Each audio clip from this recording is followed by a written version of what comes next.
ये कहानी supreme court के एक वास्तविक फैसले पर आधारित है, जिसे केवल शैक्षिक उद्देश्यों और बेहतर समझ के लिए एक कहानी के रूप में प्रस्तुत किया गया है।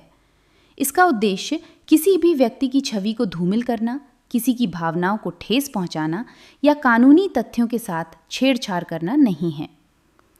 एक रिस्पेक्टेड जुडिशियल ऑफिसर, एक फॉर्मर सिविल जज सीनियर डिवीजन और एक ऐसी एक्यूजेशन जिसने उनके पूरे करियर और रेपुटेशन को दांव पर लगा दिया। सोचिए, क्या होता है जब कानून का रखवाला ही कानून के चक्रव्यूह में फंस जाए।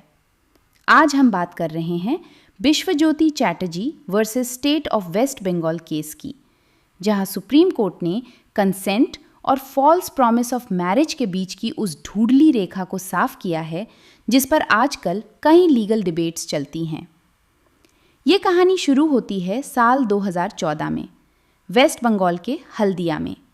बिश्वज्योति चैटर्जी उस वक्त वहाँ के ACJM यानी एडिशनल चीफ जुडिशियल मजिस्ट्रेट के तौर पर पोस्टेड थे। उसी दौरान उनकी मुलाकात एक महिला से हुई जो अपने पति के साथ एक मुश्किल मैरिटल डिस्प्यूट और लिटिगेशन से गुजर रही थी।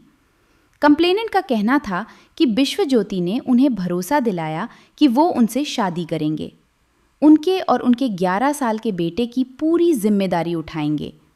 दोनों के बीच एक रिश्ता बना। अपेलेंट ने उस महिला के लिए एक रेंटेड घर का इंतज़ाम किया, उसके बेटे का एडमिशन एक प्राइवेट स्कूल में कराया और यहाँ तक कि उसके डे टू डे एक्सपेंसेस के लिए रेगुलर पैसे भी ट्रांसफ़र किए। पर जैसे ही 2015 में महिला का डिवोर्स फाइनल हुआ, कहानी में एक नया मोड़ आया। अलेगेशन है कि बिश्वज्योति ने अचानक उनसे दूरी बना ली, फ़ोन उठाना बंद कर दिया और उन्हें पहचानने तक से इनकार कर दिया। इसके बाद शुरू हुई एक लंबी लीगल जंग। FIR दर्ज हुई, रेप सेक्शन 376, चीटिंग सेक्शन 417 और क्रिमिनल इंटिमिडेशन सेक्शन 506 के चार्जेस लगाए गए। जब ये मामला हाई कोर्ट गया तो वहाँ से अपीलेंट को कोई राहत नहीं मिली। हाई कोर्ट ने उन्हें डिस्चार्ज करने से मना कर दिया, ये कहते हुए कि प्रामा फेशी मटीरियल मौजूद है। लेकिन बिश्वज्योति चैटर्जी ने हार नहीं मानी और सुप्रीम कोर्ट का दरवाज़ा खटखटाया। अब यहाँ से केस एक बहुत इम्पॉर्टेंट लीगल क्वेश्चन बन गया। क्या ये सच में रेप था या फिर एक कंसेंशुअल रिलेशनशिप जो बाद में बिगड़ गया? सुप्रीम कोर्ट ने जब एविडेंस को देखा तो उन्होंने कुछ बहुत गहरी बातें कहीं। कोर्ट ने नोट किया कि उस वक्त अपेलेंट की उम्र 56 ईयर्स थी और कंप्लेनेंट 36 ईयर्स की थी। दोनों मैच्योर अडल्ट्स थे और सबसे बड़ी बात, महिला को शुरू से पता था कि बिश्वज्योति पहले से शादीशुदा हैं, भले ही वो अपनी वाइफ से अलग रह रहे थे। जस्टिस शर्मा और जस्टिस नगरत्ना ने कहा कि अगर एक वुमन को फैक्ट्स की पूरी जानकारी है तो वो मिसकंसेप्शन ऑफ फैक्ट यानी धोखे का क्लेम नहीं कर सकती। कोर्ट ने प्रमोद सूर्यभान पवार केस का हवाला देते हुए समझाया कि कंसेंट का मतलब होता है एक्टिव एंड रीजन्ड डेलिबरेशन, यानी जब आप सोच समझकर कोई फैसला लेते हैं। इस केस में महिला ने सब जानते हुए, सर्कमस्टांसेस को समझते हुए उस रिलेशनशिप को आगे बढ़ाया था।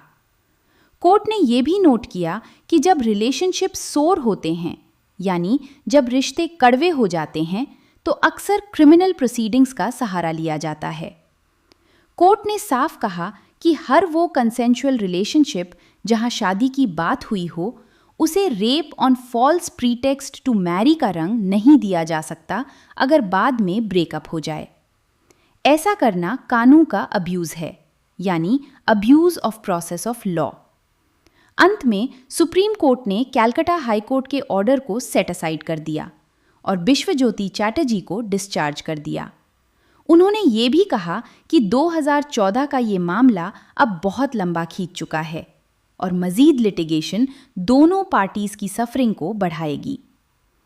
ये जजमेंट एक मिसाल है उन लोगों के लिए जो कंसेंट और कमिटमेंट के बीच के लीगल फर्क को समझना चाहते हैं, क्योंकि कानून इमोशंस पर नहीं बल्कि रीजन्ड चॉइसेस और फैक्ट्स पर चलता है। ऐसी रियल केस जजमेंट सुनने के लिए ये चैनल को फॉलो कीजिए और कमेंट में अपनी सुझाव जरूर दीजिए। Thank you for listening.